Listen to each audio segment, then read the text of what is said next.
Hello दोस्तों, आप सभी का हार्दिक स्वागत करता हूं कंपटीशन क्लासेस पर। आज मैं लाया हूं इम्पोर्टेंट वोकेबलरी का पार्ट 2। आप दोस्तों पार्ट फर्स्ट देख सकते हैं। अब हम बात करते हैं आज के सेशन की। हमारी आज की जो फर्स्ट वोकेब है, आइए स्टार्ट करते हैं। पहला वर्ड है दोस्तों हमारा आज का श्रिंक। श्रिंक एक पार्ट ऑफ स्पीच में वर्ब है जिसका मतलब होता है बिकम स्मॉलर। जो कोई भी चीज़ जैसे सिकुड़ कर कोई भी चीज़ छोटी हो जाती है तो उसको हम वर्ड यूज़ करेंगे श्रिंक। अगर हम सिनोनिम्स की बात करें तो श्रिंक अगर एक छोटा मतलब होता है इसका छोटा स्मॉलर, तो इसका सिनोनिम्स हो जाएगा डिक्रीज, डिमिनिश, मतलब उसको कम करना। एंटोनिम्स में दोस्तों उसका जस्ट ऑपोजिट हो जाएगा एनलार्ज एंड एक्सटेंड। कोई भी ऐसी चीज़ जो एनलार्ज है मतलब वो चीज़ बड़ी है, तो स्मॉलर का एंटोनिम्स एनलार्ज। एग्जाम्पल से देखते हैं दोस्तों। आई सा a virus through a microscope, it was shrinking. मैंने माइक्रोस्कोप की सहायता से वायरस को देखा है, वो बहुत ही छोटा था। तो श्रिंकिंग वर्ड का यूज़ आप समझ गए होंगे, बिकम स्मॉलर। बात करते हैं नेक्स्ट वोकेब की, एब्यूलियंट। दोस्तों एब्यूलियंट एक पार्ट ऑफ स्पीच में एडजेक्टिव होता है जिसका मतलब होता है एंथुसियास्टिक। एंथुसियास्टिक का मतलब होता है कि अगर आप कोई भी काम करने के लिए उसमें एक्साइटेड है, उत्साहपूर्वक। तो सिनोनिम्स में देखिए ब्रश एंड चीपर। एंटोनिम्स में इसका वर्ड हो जाएगा डिप्रेस्ड एंड डाउन। कोई भी व्यक्ति डिप्रेस्ड है मतलब वो किसी काम को करने में इंटरेस्टेड नहीं है, इच्छुक नहीं है, उत्साहपूर्वक नहीं है, एक्साइटेड नहीं है। तो यहाँ पर उम्मीद करता हूँ आपको मतलब पता चल गया होगा। एब्यूलियंट का मतलब होता है एंथुसियास्टिक। अगर हम बात करें एग्जाम्पल की, ebullient wolf made everyone tensed. अब ये बिल्कुल बात सही है। जब कोई भी, जैसे कि ये वीडियो के लिए बताया गया है कि जो जानवर है अगर वो पूरी तरीके से एक्साइटेड होकर अगर जैसे भाग रहे हैं, दौड़ रहे हैं, तो एवरीवन, हर एक व्यक्ति के लिए टेंस्ड है, वो टेंशन दी। नेक्स्ट बात करते हैं स्लगिश। स्लगिश एक पार्ट ऑफ स्पीच में एडजेक्टिव होता है जिसका मतलब होता है डल। कोई भी ऐसा काम जो आप करने में बिल्कुल भी मतलब एक्टिव नहीं है, तो आपको इसका सिनोनिम्स देखने को मिलेगा हेवी एंड इनएक्टिव। एंटोनिम्स में होगा इसका just opposite active and alert. कोई भी व्यक्ति जो पूरी तरीके से एक्टिव है, अलर्ट है, तो आपको स्लगिश का मतलब याद रखना है डल, इनएक्टिव। हम बात करते हैं एग्जाम्पल की, my friend is sluggish person who is not interested to do anything. मेरा फ्रेंड जो है वो एक स्लगिश पर्सन है, एक इनएक्टिव पर्सन है जो किसी भी काम को करने के लिए इंटरेस्टेड नहीं है। नेक्स्ट वर्ड है डोपे। डोपी दोस्तों एक एडजेक्टिव है पार्ट ऑफ स्पीच में, और इसका मतलब होता है स्टूपिड, मूर्ख, सिली। सिनोनिम्स में देखिए डम्ब एंड सिली। अब देखते हैं हम एंटोनिम्स की बात करें तो जो व्यक्ति मूर्ख होता है तो उसका एंटोनिम्स क्या होगा, इंटेलिजेंट, स्मार्ट। एग्जाम्पल में देखिए ही इज़ टोटली डोपे, वह पूरी तरीके से मूर्ख है। नेक्स्ट बात करते हैं ऑब्जुरेट। ऑब्जुरेट दोस्तों एक एडजेक्टिव होता है जिसका मतलब होता है स्टब बॉर्न।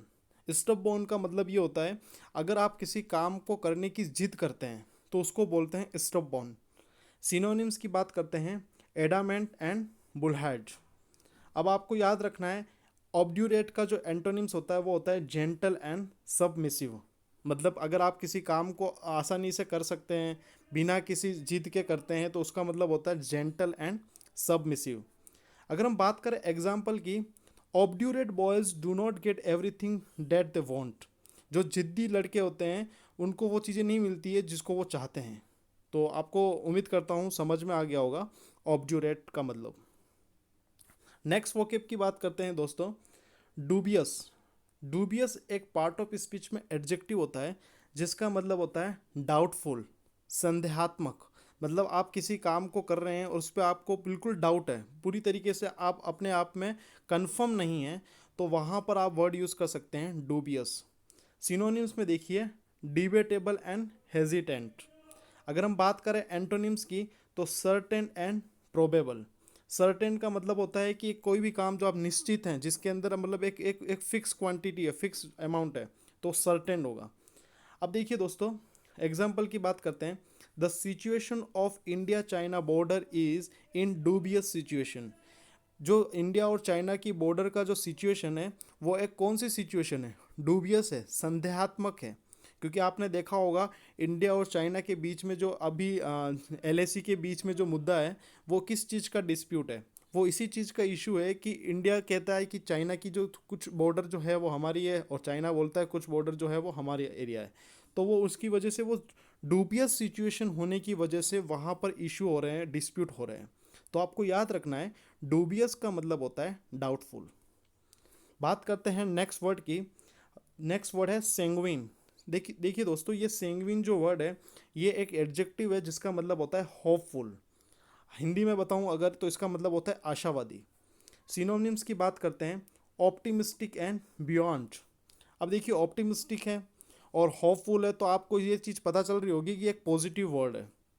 अगर हम बात करें एंटोनिम्स की, तो डेस्पेरिंग एंड पेसिमिस्टिक। पेसिमिस्टिक का मतलब होता है निराशावादी। अब देखिए, सेंगुइन एक पॉजिटिव वर्ड है, आपको याद रखना है इसका एंटोनिम्स जो होगा वो एक नेगेटिव वर्ड होगा। एग्जाम्पल देखते हैं, although unemployment is rising, economist still have sanguine view of the next decade. Unemployment बढ़ता जा रहा है, यद्यपि जो अनएम्प्लॉयमेंट है, बेरोजगारी है, वो बढ़ती जा रही है, लेकिन जो अर्थशास्त्री है वो आज भी इसी आशा पर हैं कि अगले जो 10 साल होंगे वो पूरी तरीके से अच्छे होंगे। मतलब वो पूरी एक आशा की किरण बताते हैं कि आशा की किरण लेकर आएगा। नेक्स्ट बात करते हैं बिहेस्ट। बिहेस्ट एक पार्ट ऑफ स्पीच में नाउन होता है जिसका मतलब होता है ऑर्डर। अगर मैं हिंदी में बताऊं, तो बिहेस्ट का मतलब होता है आदेश, कमांड, ऑर्डर। सिनोनिम्स की बात करते हैं, इंस्ट्रक्शन एंड कमांड।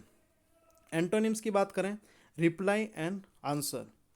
अगर हम एग्जाम्पल की बात करें, the behest of our boss has to be followed by all. सभी को अपने बॉस के द्वारा दिए गए आदेश को पालन करना पड़ेगा, यह याद रखना आपको। तो यहाँ पर जो बिहेस्ट वर्ड है उसका मतलब है आदेश, ऑर्डर। नेक्स्ट वर्ड है एग्जोर्ट। एग्जोर्ट एक पार्ट ऑफ स्पीच में वर्ब है जिसका मतलब होता है इनकरेज टू डू समथिंग। मतलब किसी काम को करने के लिए उसको इनकरेज देना, किसी भी काम को। अगर हम बात करें सिनोनिम्स की, तो यहाँ पर सिनोनिम्स हो जाएगा एब, एडमोनिश और परसुएट। ये दोनों सिनोनिम्स होंगे एग्जॉर्ट के। एंटोनिम्स की बात करते हैं, डिस्यूड एंड डिस्करेज। तो ऑब्वियसली बात है, इनकरेज का एंटोनिम्स डिस्करेज होगा। The always exhorted me to use that laptop. वो हमेशा से मुझे, उसने मुझे हमेशा से लैपटॉप को यूज़ करने के लिए इनकरेज किया है। तो आपको याद रखना है, एग्जॉर्ट का मतलब होता है एनकरेज। नेक्स्ट बात करते हैं दोस्तों, प्रोविंस। प्रोविंस एक पार्ट ऑफ स्पीच में नाउन होता है जिसका मतलब होता है टेरिटरीज। Territories and reason. अगर मैं बात करूँ हिंदी में, तो हिंदी का मतलब ये होगा क्षेत्र। अगर आप किसी एक पर्टिकुलर रीजन की बात कर रहे हैं, पर्टिकुलर क्षेत्र की बात कर रहे हैं, तो वहाँ पर हम यूज़ करेंगे प्रोविंस। सिनोनिम्स में हम बात करेंगे कॉलोनी, और एंटोनिम्स में बात करेंगे एवोकेशन एंड रिक्रिएशन। तो आपको याद रखना है, प्रोविंस का मतलब होता है क्षेत्र। अब देखिए इसका example, about 70% of Indians live in rural provinces. बिल्कुल सही बात है कि भारत में आज भी 70% लोग जो है वो रूरल क्षेत्र में रहते हैं। तो आपको याद रखना है, प्रोविंस का मतलब होता है क्षेत्र। देखिए दोस्तों, मैं उम्मीद करता हूँ कि ये टॉप 10 जो वोकेब है वो आपके लिए हेल्पफुल रहेगी। अगर आपको वीडियो सेशन पसंद आए तो इसे लाइक ज़रूर कर दीजिए, और अपने दोस्तों तक इसे सपोर्ट करके मुझे शेयर करिए इसको, ताकि मैं आपके लिए और इसी तरीके के पार्ट लाता रहूं।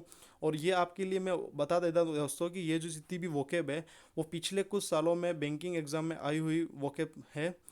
अब मैं आपसे उम्मीद करता हूं कि अगर आपको सेशन पसंद आया है तो इसे आप लाइक करिए और वीडियो को शेयर करिए। थैंक यू सो मच दोस्तों।